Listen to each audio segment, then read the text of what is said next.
Shine, shine, shine. That's the title of today's talk.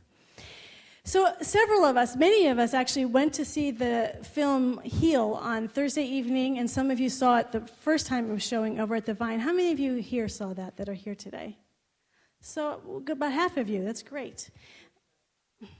Yes, thank you, Patty, for It was a wonderful, my favorite part, as I've told people, of being at Heal, and why I wish everyone had come, was less about the film and more about the energy in that theater. That there's the people who went are healers, are involved in the healing arts of some kind, or have experienced it, or doing it on yourself, personal life. And the energy in that theater, just a room full of people who believe and teach everything that we believe and teach. And so it's just to be in that vibration. I didn't want to leave. We were like the last people leaving. It was so much fun.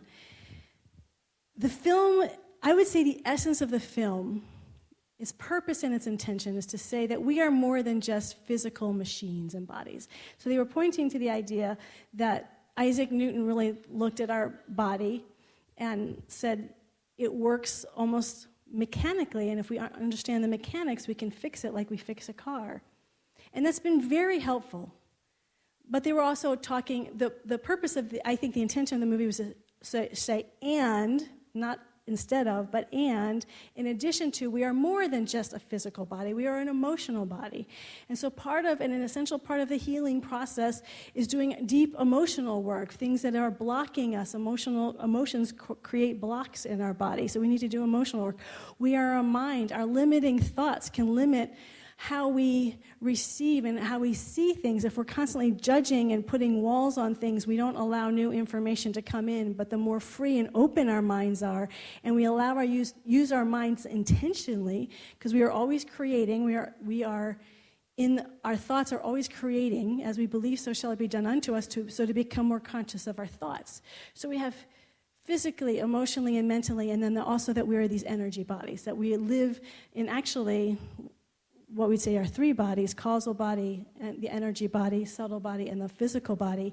And then if we want to have healing, we can access all aspects of these. So people do energy work.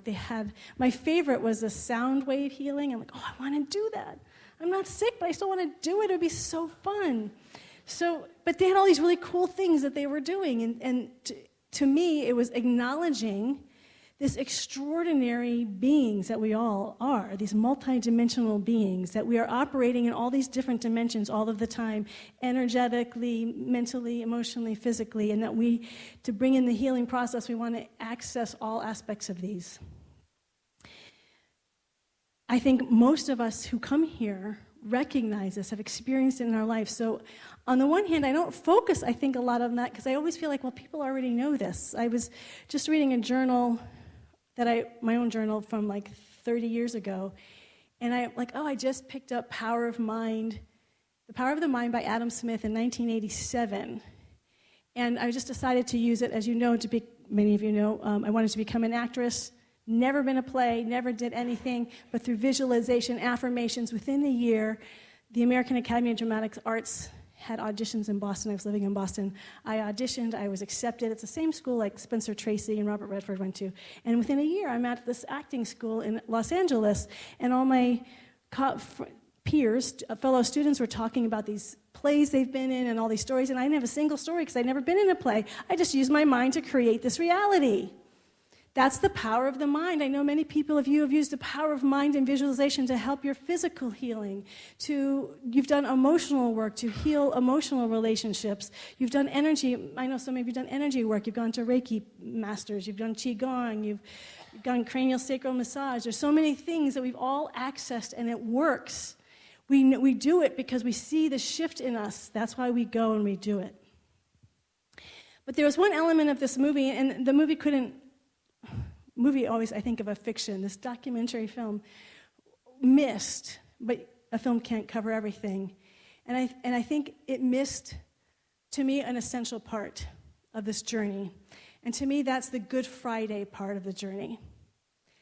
The Good Friday part of the journey is where we get to be humble, where we get to say, yes, it works a lot of the time, it helps, but that doesn't mean we always get physically cured. That doesn't mean everything works out the way humanly we want things to work out. Jesus died, he had 3 years of ministry. 3. You could have the whole resurrection story. He could have done 8, couldn't God waited till 38? Give him 8 more years, 5 more years to do his ministry? That would have hurt so badly. You could still do the whole resurrection thing. Buddha lived till he was 80. Why did Jesus only get 3 years? Gandhi lived till he was 80. Martin Luther King lived until his late 30s. Why are so many spiritual, incredible beings that make a difference in our lives die so early? I can think of, Reverend Michael was on the documentary, and so I couldn't help but think about it. 3 of the ministers that started Agape with him, Reverend Michael, is a minister in Los Angeles of a spiritually progressive community, big one, sort of mega, Michael Beckwith. And they began the community with a group of 20 people that they met in the living room for 1 year, visioning and praying. And so 3 of those people that were core, that were essential to the creating of this ministry, have all made their transitions at a very young age. But they were very awake, and I've talked about Nirvana a lot because he's had such a huge impact on me. He is my embodiment of what unconditional love looks like and how it actually can transform situations, people, and circumstances in a second by being in the presence of someone who's absolutely unconditional love. Why would he make his transition so early? It's hard to be on this journey and say all of this stuff works, and yet sometimes it doesn't. I took a class in ministerial school. We had Jeffrey Mishlove, who is the host of a show called Thinking Aloud. I offer you to look on it on YouTube. It's fantastic. He's looking at all sorts of issues, and he was one of the founders of the Psi Research. I think they've now shut it down, but for a long time it was the only Psi Research lab at an academic university. It was at Duke University. And so he was teaching us, and people were saying, well, you understand how our teaching works, science of mind, this law of cause and effect. And he said, I do understand it. I don't think it works 100% the way it's sort of taught, that this always works in this direct, because in some way we're just as mechanical sometimes the way we teach it. Well, if you think it, you put it into this law, and out pops the right answer. But there's so much more mystery to this world that we can't understand, and we have to look at the whole picture. We don't want to look at just the small picture. So we don't want to look at ourselves just as individual physical beings. We want to embrace our emotional life and all that entails. We want to embrace our mental life. We want to embrace our energy body. We want to embrace our culture. We want to embrace all of it and all of the ways that it is showing up as a masterpiece. See, the way I start to feel about our life is that we are all masterpieces of pure spirit. I remember when my dad wanted to teach me about art. We went to the National Gallery of Art. We were living in D.C. at the time. And he was showing me different paintings over time. And he was saying one of the things that artists learned over time was the element of shadow, that they didn't know how shadow worked for a long time, so paintings were sort of one-dimensional. But once they started to learn how shadow worked, paintings got deeper, more beautiful, and richer. That in fact, this whole journey that we are on, the whole thing is what makes it beautiful. And we want to start accepting all aspects of our story, not just the parts that we like. When you have a masterpiece in an art museum, you put the whole painting under the light. You want the whole painting to shine, not just the light parts of the painting. And you say, well, ignore those shadow sides. It's the shadow sides that bring depth and greatness, highlight the light side of the painting, that make it even more beautiful. And then you want it, in an art museum, it's not going to be in a dark corner, it's going to be well lit. We want to see the whole story. And to me, that's the beginning of our resurrected consciousness. From that Good Friday experience where we feel like something is off, it's not the way it should have been. Jesus, I read all the different interpretations of Good Friday, but there's still that part of me like, yeah, but it's still wrong. I mean, they're just bad. I have in my human mind that just hurts my heart that we could be so violent to such gentle and loving people still in this world. But there's a beauty in it when we step back and we start seeing in a much bigger picture that we can't see. We can't see the whole picture. There's not just this planet, but there's the billions and billions of planets and stars, and there's time and space and the multidimensions of time and space. We see such a small little portion. But when we start to recognize that every small little portion is essential, that each and every one of us is a beautiful, essential part. So those shadow sides of our life are essential for the beauty and the richness of our life to be seen. And those details matter. I've been aware of it, but haven't been able to, it didn't come to my conscious forefront until recently. One of the things I've noticed, and I'm the same way, so I'm not saying I'm different. Often when I meet with people, I finally got what I was feeling sometimes, that sometimes I feel like when people are telling me their story and they're in a lot of pain, they want me to feel how their pain is special. Yeah, I get everyone suffers, but my pain, my story, my suffering is more special than other people. Now, we know that no one's life is more special, that we're all equal. And yet, so you can either say none of us are special or we're all special, and I much prefer to go the way that we are all special. We are all equal, but we are all special. And that means that inherently what we're feeling is accurate. That our pain, those little dark shadows in our masterpiece are important. The details are important, and we want people to hear those stories and say, look, the details matter. And as we start being with our own details and recognizing that the whole picture matters, the details, every stroke of paint, every stroke that created us to who we are, the dark and the light are essential for the beautifulness and the richness of who we are right now.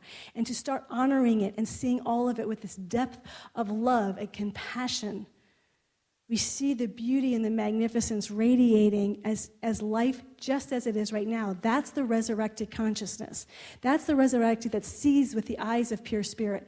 Now, that doesn't mean we don't stop creating. That doesn't mean we stop doing the work to maybe shift, but it's the place from which we do it. If we're always thinking that I'm not going to be happy with my masterpiece until it's all light, until I have only the good things, then that puts so much pressure towards wanting the good things.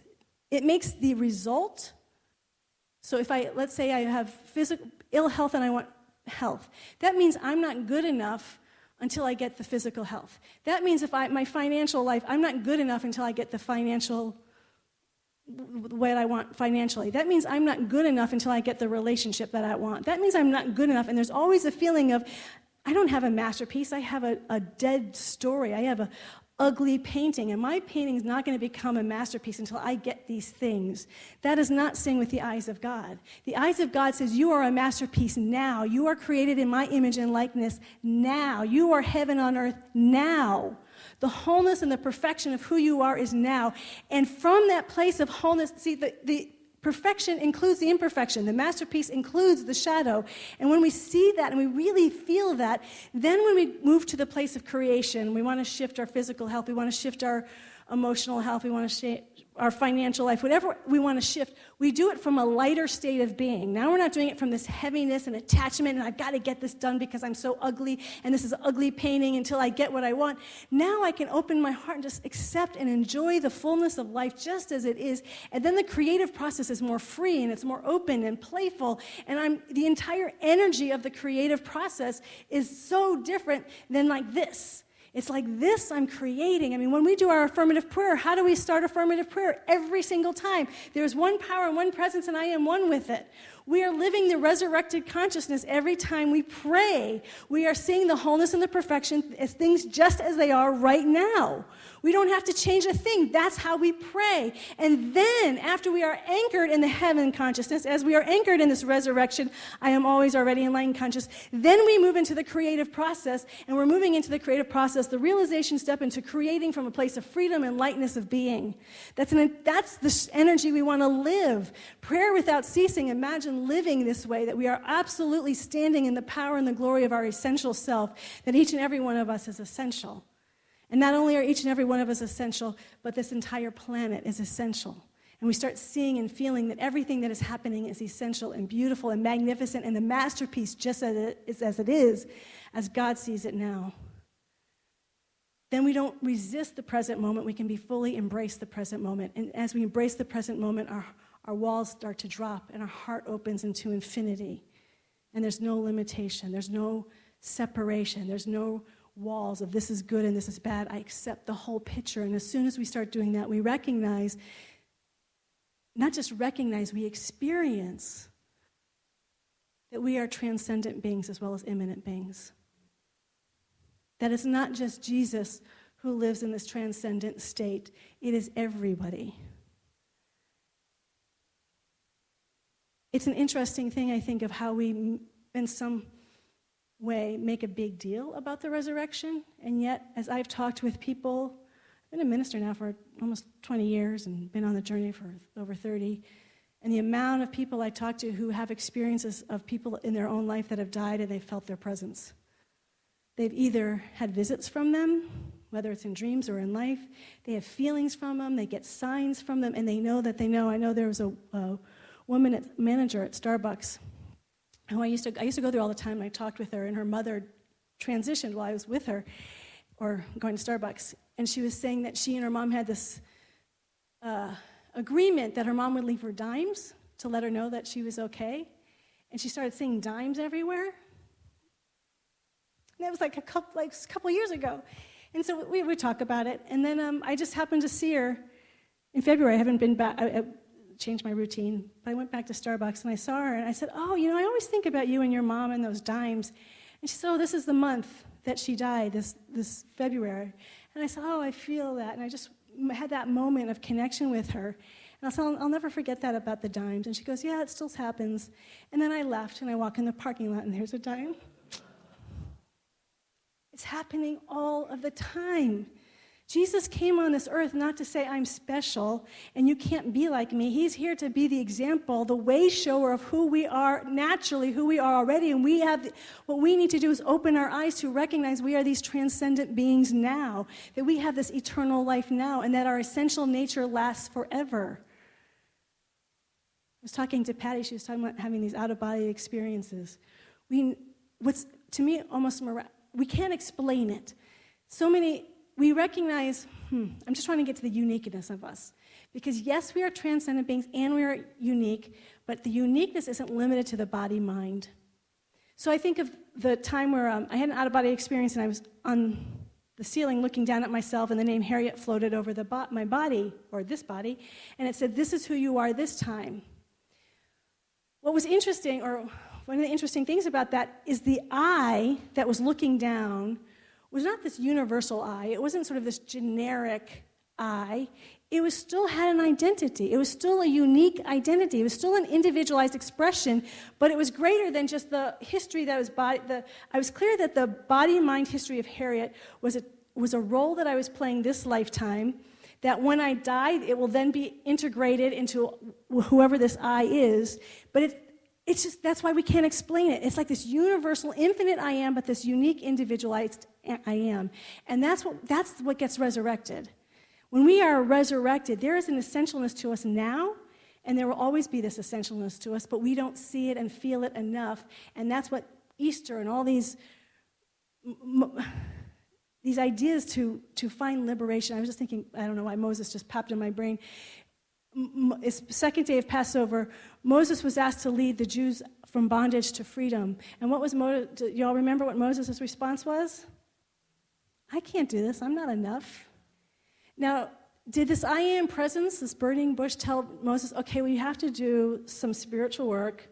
We need you to do some emotional work and mental work and physical work and get you into the place where you are now ready to do my work. He just said, no, in the midst of all your imperfection, if you just recognize me, that's all you have to do, is recognize me, recognize the divine presence in the midst of who you are, and I can use you. I can use you in magnificent ways, and he led the entire Jewish tribe out of Egypt, just as he was, with all his limitations, with all his imperfections. We spend so much time trying to perfect ourselves because we have this idea that our masterpiece depends on all light. Our masterpiece depends on seeing the kingdom of the living spirit as our entire picture, as our entire self now. Our essential self is now. And as we know this about our life, we know this about our planet. We worry about climate change and humans are destroying our planet, and we worry about nuclear bombs, and we have so much fear, and it's legitimate fear on the rational sense. But I also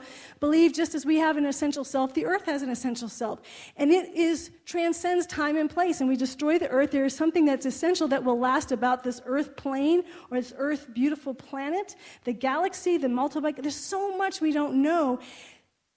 So the idea is, and this is the part that I really wanted to feel and heal, is that there's nothing to fear. It's not, there was still the element I felt in heal that you had to cure yourself to be free. And what I really want us to know is to be healed is we can be free right now. That true healing is just the recognition of the perfection of pure spirit in the midst of all the imperfection is the perfection of pure spirit. That our imperfection is included in our perfection, and it's right now to see with the eyes of God. Yesterday, I was taking a nap, and just as I was falling asleep, this voice said, watch Carousel.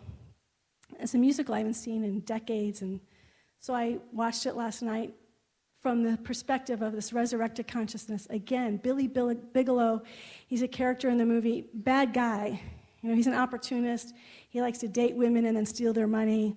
Then he falls in love with Shirley Jones' character, and he realizes he's going to be a father, and he's never been able to fit into regular society, and he wants to be able to support his daughter, so his way of doing that is from stealing from somebody.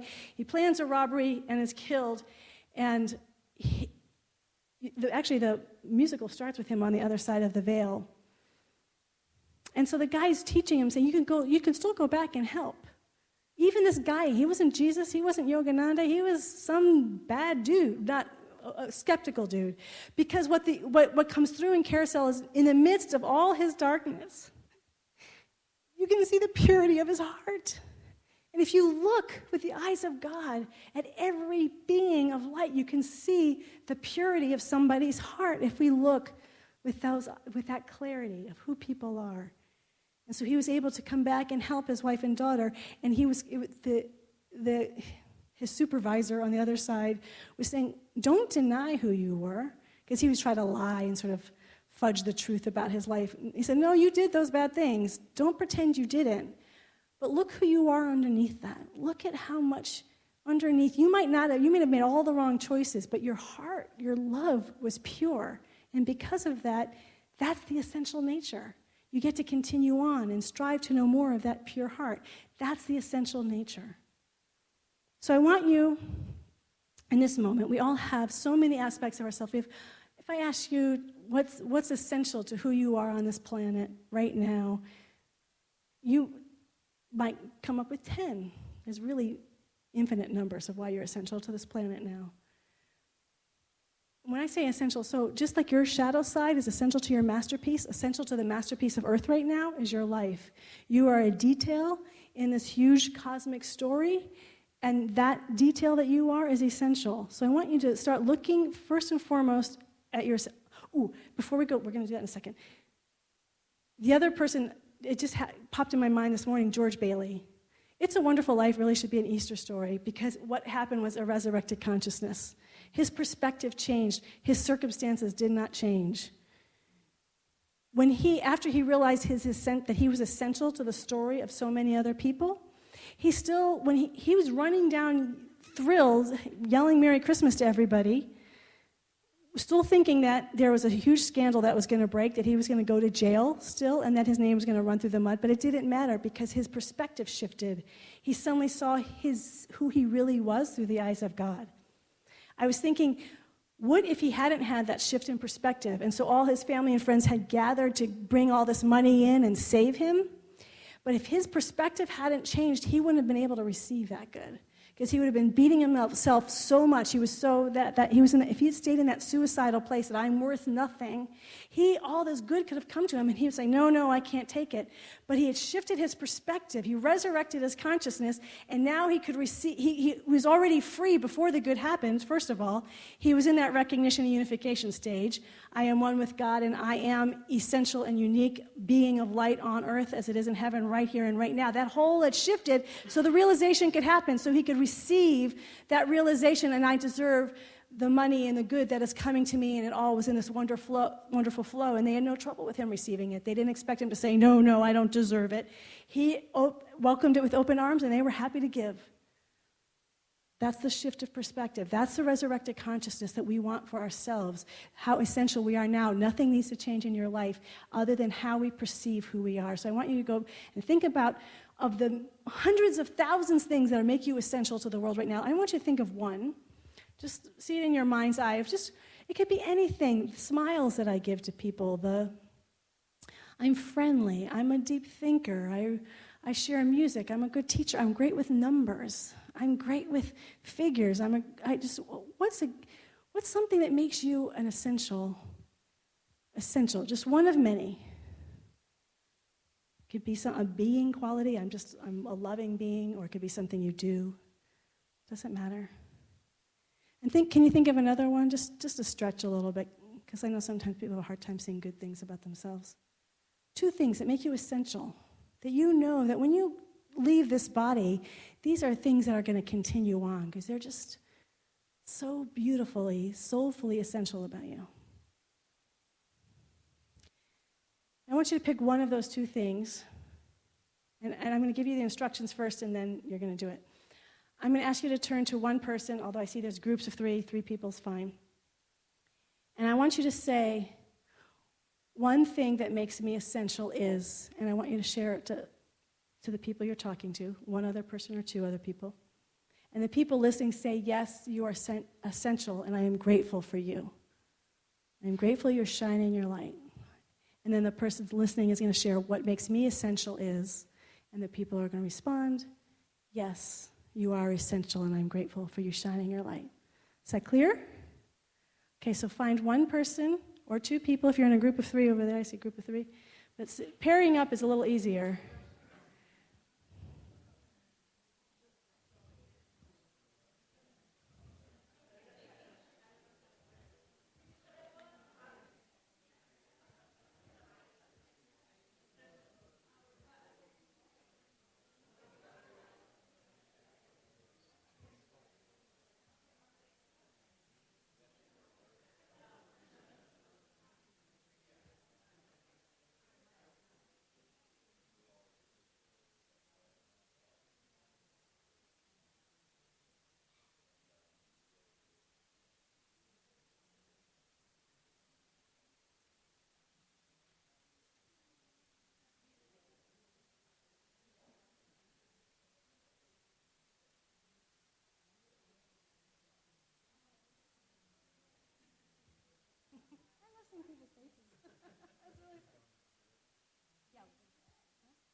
I'll do it with Jack later.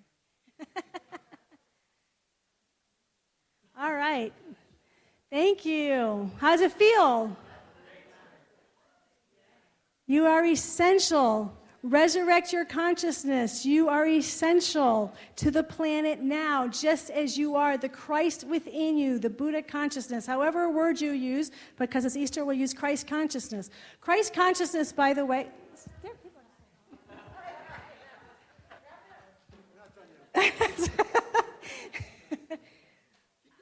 Should I keep going? Okay. The Christ consciousness is the individualized expression of pure spirit. So the Christ consciousness includes all of our human nature, includes the entire masterpiece. The Christ consciousness is really the light in the art museum above the piece of the artwork.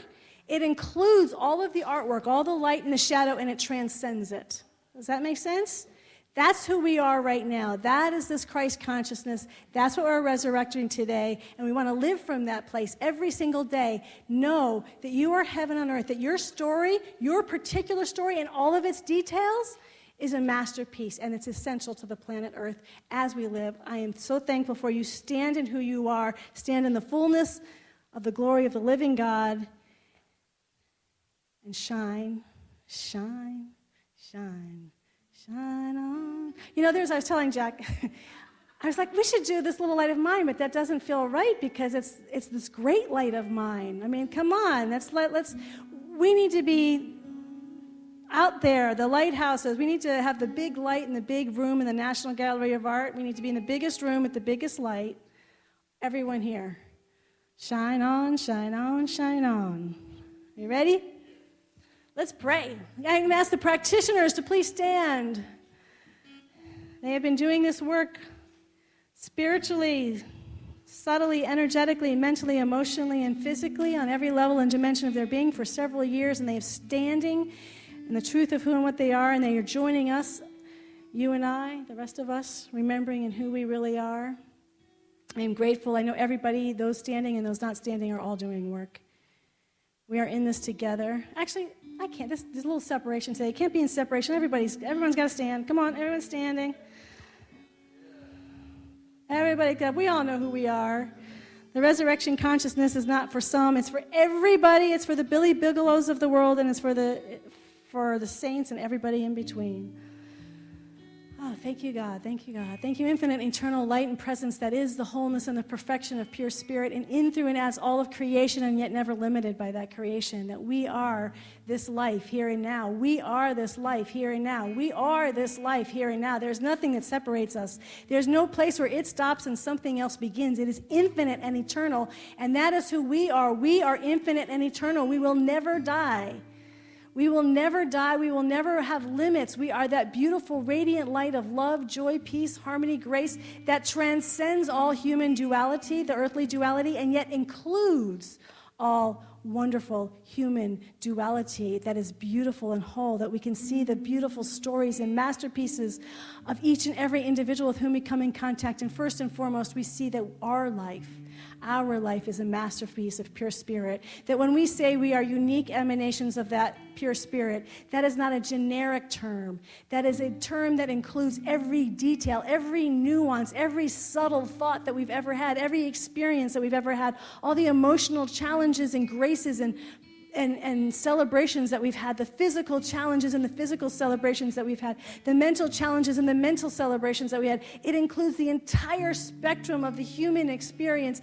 Our story today, this very day, and throughout eternity is unique and special, and we behold it, and we know that we are here for a reason, that we are right now the way, the truth, and the light. As we resurrect that Christ consciousness within us and embrace all that we are, each and every one of us is the light, the way, and the truth, the I am that I am. We stand in that power. We resurrect that consciousness here and now. We stand and we say yes. That we know in the midst of our imperfection is an absolute essential nature of our perfection, that we've already arrived. We are here, we are now, we celebrate it, we say yes, we say yes, we say yes. Thank you, thank you, thank you, infinite and eternal love and presence of pure spirit. We celebrate it, we give thanks, we release it into the law of life, knowing that as we see it, we know it, it is done. And I invite us all to joyfully say together as one, and so it is. Amen.